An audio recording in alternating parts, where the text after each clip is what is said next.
नमस्कार, news one India आप देख रहे हैं। मैं हूं आपके साथ मनोराज सक्सेना। बात सबसे पहले कोरोना की करते हैं। यूपी में 24 घंटे में कोरोना के 2858 नए केसेस सामने आ चुके हैं। यूपी में पिछले 24 घंटे में 2220 कोरोना मरीज डिस्चार्ज भी किए गए हैं। 24 घंटे की बात करें तो कोरोना से 20 मरीजों की मौत हुई है। यूपी में कोरोना के एक्टिव केसेस 23,357 हो चुके हैं। अब तक 4,51,131 कोरोना मरीज ठीक हुए हैं उत्तर प्रदेश के अंदर।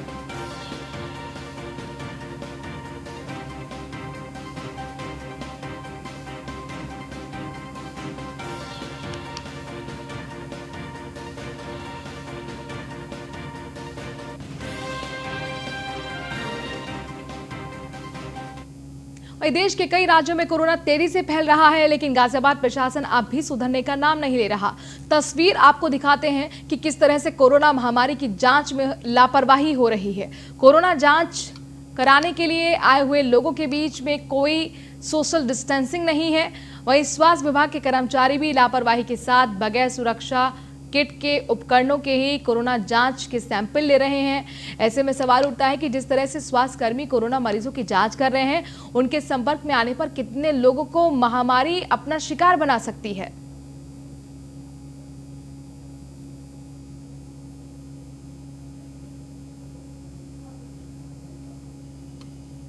तो गाजियाबाद के हॉस्पिटल की आप तस्वीर देख रहे हैं, जहां पर देखिए लोगों के चेहरे पर मास्क तो है, लेकिन सोशल डिस्टेंसिंग नहीं है। यादराम भारती हमारे संवाददाता जुड़ गए हैं। यादराम, जिस तरीके से कोरोना की जांच की जा रही है, ऐसा लग रहा है कि यहां पर महामारी की जांच कराने नहीं बल्कि महामारी देने आए हैं।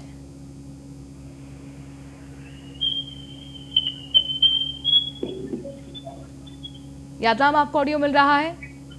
जी देखिए, ये पूरा मामला कोरोना से जुड़ा हुआ है और कोरोना मामले में जांच के समय सबसे बड़ा जो नियम है वो सामाजिक दूरी का है और इस बात को लेकर खास ख्याल रखा जाता है कि बीमारी ठीक हो वो फैलने ना पाए। और खुद स्वास्थ्य विभाग ऐसे में इतनी लापरवाही कर रहा है। आप देख सकते हैं तस्वीरों में कि न्यूज वन इंडिया लगातार दिखा रहा है कि किस तरीके से सामाजिक दूरी का पालन किए बिना, जो कि सबसे जरूरी नियम है इस समय, उसका पालन नहीं कर रहा है। तो ऐसे में कोरोना खत्म होने की बजाय यादराम, ये बताइए, ये कोई हॉस्पिटल है जहां की तस्वीर आपने भेजी है या कोई कोरोना जांच केंद्र है? चूंकि यहाँ पर हम देख रहे हैं जो जांच कर रहे हैं उनके पास किसी तरह की कोई सेफ्टी गार्ड है नहीं, पीपीई किट पहने नहीं है ये लोग। देखिए, स्वास्थ्य विभाग ने जगह जगह जांच के लिए सैंपल लेने के लिए केंद्र बनाए हुए हैं और गाजियाबाद के अंदर कई केंद्र ऐसे हैं जहां पर मरीजों की सुविधा के लिए वो वहां पर आकर अपना सैंपल दे सकते हैं। तो इस सैंपल कलेक्शन केंद्र पर ये पूरा नजारा है जहां पर बिना सामाजिक दूरी का पालन कराए स्वास्थ्य विभाग के कर्मचारी सैंपल ले रहे हैं। और सबसे बड़ी जिम्मेदारी उनकी होती है कि वो लोगों से समझाकर, उनको लाइन से लगाकर दूरी का पालन कराकर ही पूरे सैंपल को ले, लेकिन जो कि इस तस्वीरों में कहीं भी नजर नहीं आ रहा है। जाहिर तौर पर बहुत बड़ी लापरवाही अस्पताल की, स्वास्थ्य विभाग की। शुक्रिया यादराम तमाम जानकारी हम तक पहुंचाने के लिए।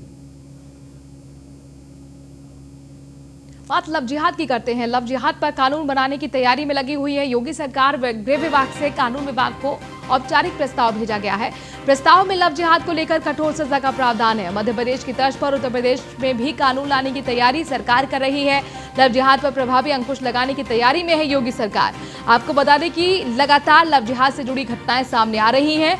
गृह विभाग ने प्रस्ताव बनाकर विधि विभाग को भेज दिया है। समीक्षा अब इस पूरे प्रस्ताव की कानून विभाग कर रहा है। मध्य प्रदेश, कर्नाटक, हिसार, असम, इसी कड़ी में लव जिहाद पर कानून ला रहे हैं। यूपी भी इसमें पीछे नहीं।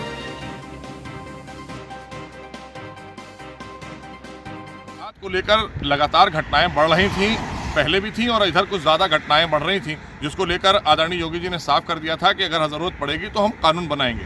और उसी क्रम में हम कानून बना रहे हैं, क्योंकि अब हमारे उत्तर प्रदेश में ये नहीं चलेगा कि आप मिशन के तहत, लव जिहाद के तहत बच्चियों को बहला फुसलाकर और उनको धर्म परिवर्तन कराएं या आप अपने मिशन का पार्ट बनाएं। तो इस तरह से मैं बताना चाहता हूं वो जिहादी लोगों को भी जो इस तरह का जिहाद कर रहे हैं, उनके लिए भी ये तय है, उनके लिए एक संदेश है कि हम कड़ा कानून बना रहे हैं और उनको भी जेल में डालने का काम करेंगे। उन बच्चियों को सुरक्षित करने का काम करेंगे जिनको लव जिहाद में फंसाकर उनका धर्म परिवर्तन किया जा रहा था। ये साफ संदेश है आदरणीय योगी जी का।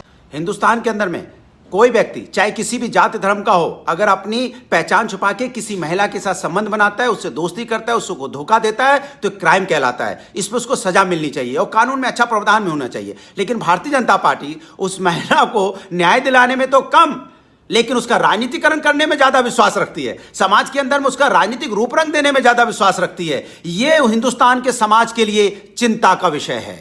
कोई दिन नहीं जाता जब उत्तर प्रदेश में बलात्कार की घटना ना होती हो, हत्याओं जैसी घटना ना होती हो। फतेहपुर हो, हरदोई हो, बनारस हो, चाहे प्रयागराज हो, लगातार जिस तरीके से हत्याएं हो रही, बलात्कार की घटनाएं हो रही, सरकार असल मुद्दों से ध्यान हटाने के लिए, बीजेपी की सरकार जब जब संकट में फंसती है, या तो वो हिंदू मुस्लिम करने की कोशिश करती है या वो पाकिस्तान करने की कोशिश करती है। और आज फिर से जब उत्तर प्रदेश की सरकार हर मुद्दे पर विफल है, फिर वो लव जिहाद की बात करते हैं।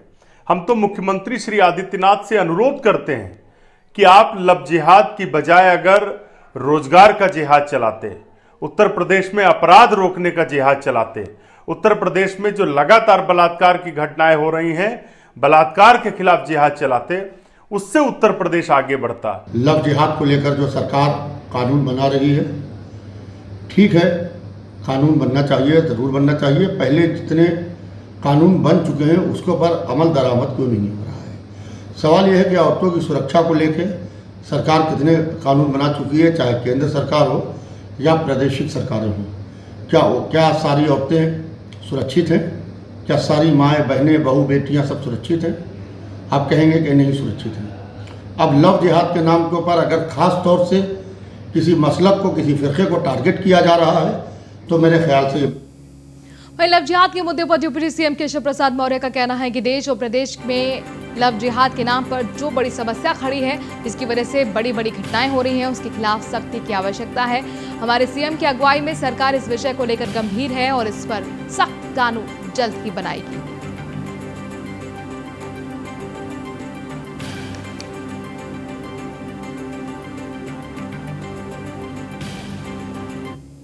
बात अब वसीम रिजवी की करते हैं। वसीम रिजवी के खिलाफ सीबीआई ने एफआईआर दर्ज कर ली है। वक्फ बोर्ड के 2 अलग अलग मामलों में सीबीआई ने एफआईआर दर्ज की है। शिया वक्फ बोर्ड में जमीन घोटाले का उन पर आरोप है। वक्फ बोर्ड के चेयरमैन रहते हुए घोटाले का आरोप लगा।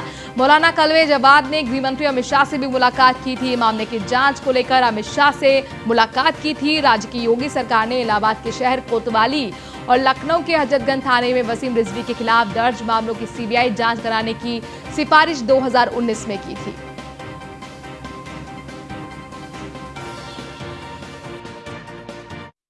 वक्फ बोर्ड की संपत्तियों को आज सीबीआई के हवाले हमने आज नहीं किया। ये सीबीआई के हवाले हमने जब हम सरकार में आए थे, क्योंकि पिछली सरकारों में लगातार मांग उठ रही थी, जो लोग तुष्टीकरण की राजनीति करते थे, ये सब उनका किया धरा था। लेकिन भारतीय जनता पार्टी में आदरणीय योगी जी के नेतृत्व की सरकार जब 2017 में आई और हमारे सामने ये मांगे आई, तो उसको हमने गंभीरता से लेते हुए, क्योंकि हमारी भ्रष्टाचार पर जीरो टॉलरेंस की नीति, उसके तहत और लोगों को न्याय दिलाना, ये हमारी सरकार का काम था। और हमने उसमें आगे बढ़ते हुए आदरणीय योगी जी ने 2019 में ही इसको सीबीआई के हवाले कर दिया था, क्योंकि लगातार तमाम मुस्लिम धर्मगुरु, तमाम बुद्धिजीवी वर्ग के लोग, तमाम समाजसेवी संस्थाएं और तमाम वो लोग जिनको गलत तरीके से मुतवल्लियों को हटाकर दूसरे मुतवल्लियों को बनाकर इन संपत्तियों को बेचा गया था, भ्रष्टाचार हुआ था। तो भ्रष्टाचार की एक प्रकाष्ठा थी दोनों वक्फ बोर्डों में उत्तर प्रदेश के।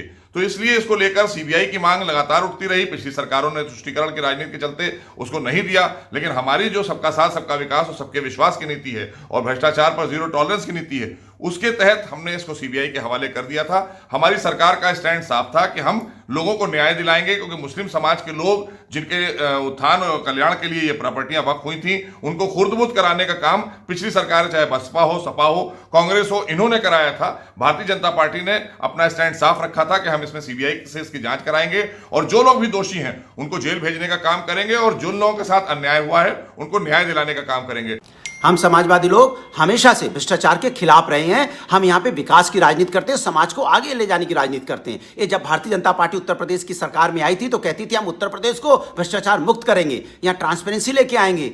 अरे मेरे प्रभु, मेरे भैया, गुरु, भारतीय जनता पार्टी, आपको हो गए 4 साल यहाँ सरकार चलाते हुए, लेकिन आपने एफआईआर क्यों नहीं की? क्यों नहीं इसके पहले कार्रवाई की? किस बात का इंतजार कर रहे थे? अब तो चली चलाई का बेला है, 2022 में आप चले जाएंगे, तो आप ये मार्केटिंग इवेंट वाली एफआईआर कर रहे हैं। कमाल है। यह समाज के लिए चिंता का विषय, उत्तर प्रदेश के लिए चिंता का विषय है कि भारतीय जनता पार्टी भ्रष्टाचार खत्म नहीं करना चाहती है, सिर्फ माहौल बनाना चाहती है। कमाल। खबर लखनऊ से है, जहां पर इंस्पेक्टर हजरतगंज अंजनी पांडे पर कार्रवाई की तलवार लटकी हुई है। विक्रूकांड की जांच कर रही एसआईटी ने जिन पुलिसकर्मियों पर कार्रवाई की सिफारिश की है, उसमें एक नाम इंस्पेक्टर कृष्णा नगर अंजनी पांडे का भी है, जो मौजूदा वक्त में लखनऊ की सबसे मलाईदार कोतवाली हजरतगंज के प्रभारी निरीक्षक कोतवाल हजरतगंज के पद पर विराजमान है।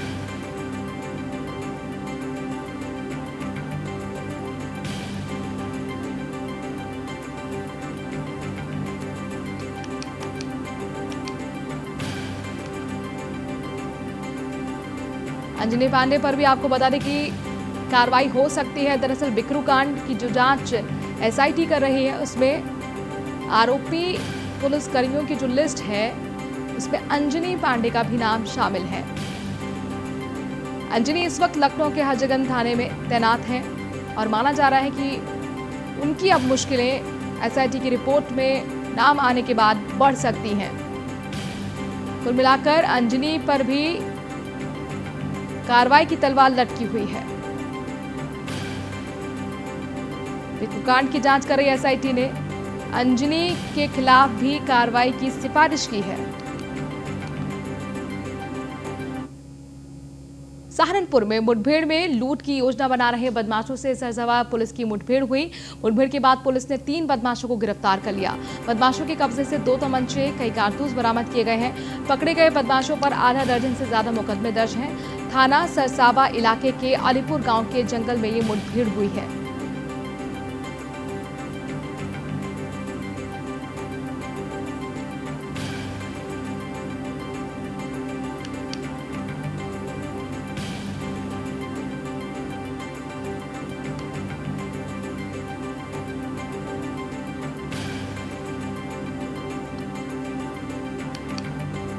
बदमाशों के पास से 2 तमंचे, कई कारतूस बरामद हुए हैं। लूट की योजना बना रहे थे ये बदमाश के, तभी पुलिस ने इन्हें गिरफ्तार कर लिया। आपको बता दें कि गिरफ्तारी से पहले पुलिस और बदमाशों के बीच में मुठभेड़ भी हुई। इसमें 3 बदमाशों को पुलिस ने गिरफ्तार कर लिया है। मिशन शक्ति अभियान के तहत डीजीपी हितेश चंद्र अवस्थी ने हर जिले के एक थाने में एक दिन के लिए बच्चियों को थानेदार बनाने के निर्देश दिए हैं। इसी को लेकर यूपी के हर थानों में बच्चियों को एक दिन के लिए थानेदार बनाया गया, जहां बच्चियों ने थाने में आने जाने वाले लोगों की फरियाद सुनी। आपको स्क्रीन पर हम 5 तस्वीरें दिखा रहे हैं, जहां पर बच्चियों को एक दिन के लिए थाने की कमान सौंपी गई।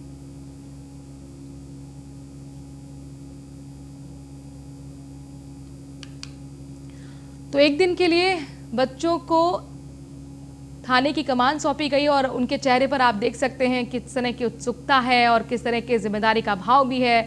इन बच्चियों ने जो फरियादी थाने तक पहुंचा था, उसकी फरियाद भी सुनी, उनकी समस्याएं भी सुनी और उसका निवारण भी किया।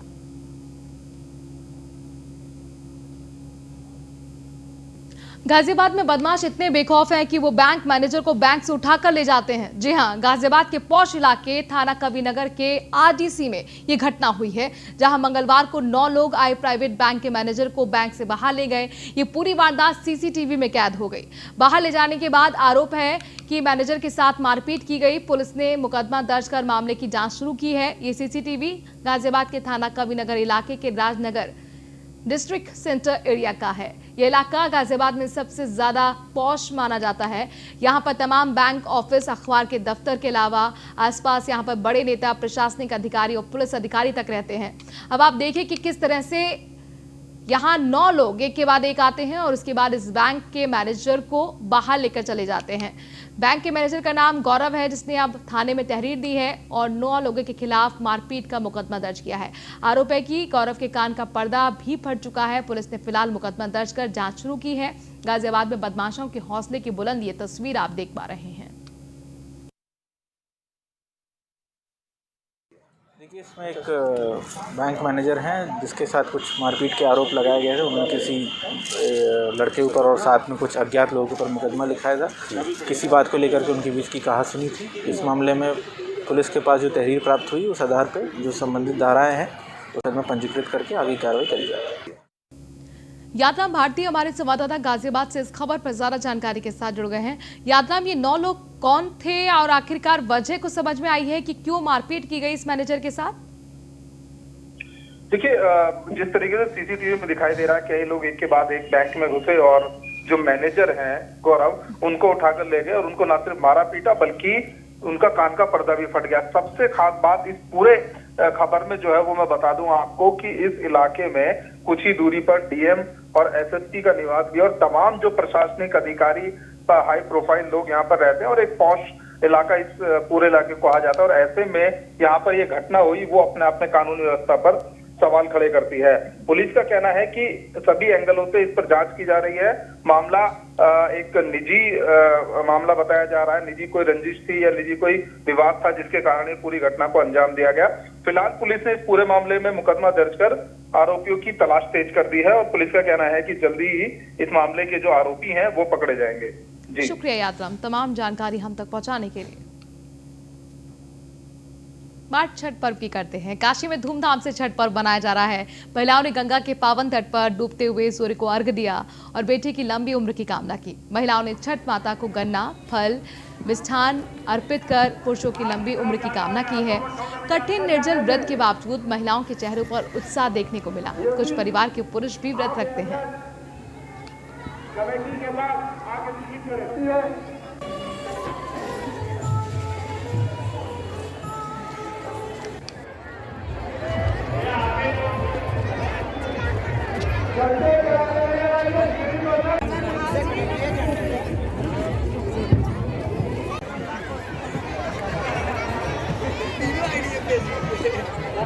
सुबह से यहाँ पर और सिर्फ ऐसी रात घाट पर नहीं, अन्य घाटों पर भी काफ़ी संख्या में लगे हुए हैं।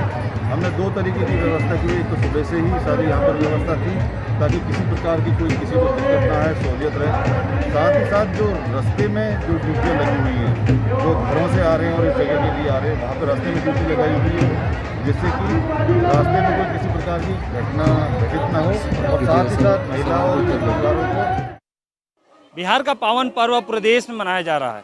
आज छठ मैया का पावन पर्व का आज तीसरा दिन है। इस दिन डूबते सूर्य को अर्घ्य दिया जाता है। इसके पहले खाए नहाए, उसके दूसरे दिन खरना या तीसरे दिन डूबते सूर्य को अर्घ्य दिया जाता है और चौथे दिन यानी कि कल सुबह उगते सूर्य को अर्घ्य देने के बाद ये पूजा समाप्त कर जाती है। ये पूजा इस वक्त हम बनारस के राजघाट पे मौजूद है, जहां आप देख सकते हैं कि व्रती महिलाएं व्रत पूरा करने के बाद सूर्य को डूबते सूर्य को अर्घ्य देने के बाद अब घर को प्रस्थान कर रही हैं।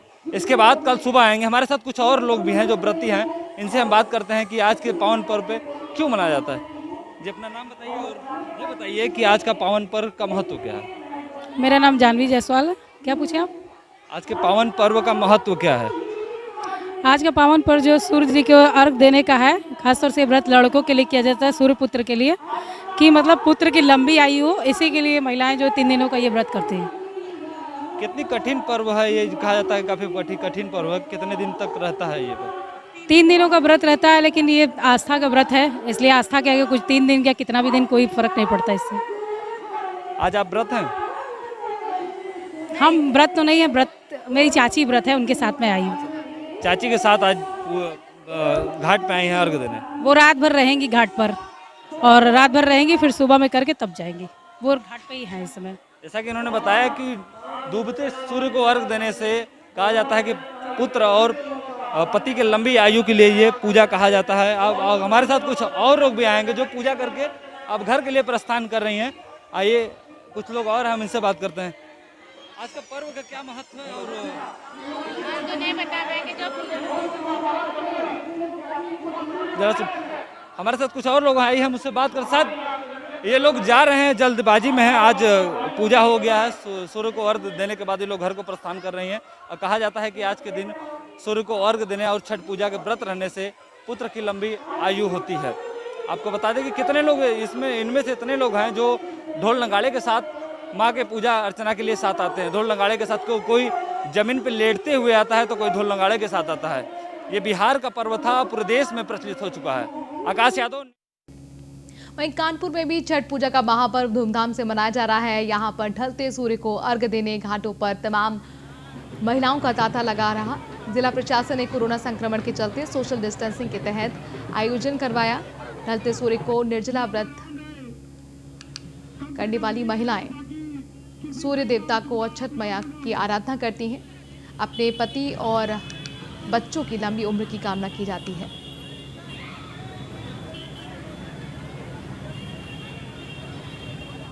बहुत ही मतलब अब सोशल डिस्टेंसिंग आदमी कोशिश तो कर रहा है करने की, लेकिन अब जितनी पॉसिबिलिटी हो रही है उसके तरीके से कर रहा है। मास्क भी सब लोगों ने लिया हुआ है, अब आपको हम अपना बता रहे हैं इसलिए निकाल दिया। छठ मैया में विश्वास है, जो भी काम आदमी मान के करता है, ये आस्था है कि ये जरूर पूरी होती है। हम तो 12-13 साल से कर रहे हैं। ये मेरी माता जी हैं, इनको मतलब करते हुए 40 साल हो गया। 80 साल की उम्र में भी आज वो व्रत है। रायबरेली में भी महिलाओं ने छठ पूजा की है। महिलाओं ने सई नदी में डूबते हुए सूर्य को अर्घ्य दिया। कोरोना गाइडलाइंस के तहत डीएम वैभव श्रीवास्तव ने घर पर छठ मनाया और वहीं विशेष सचिव नेहा प्रकाश एमडी यूपी डेस्को ने डूबते सूर्य को अर्घ्य दिया।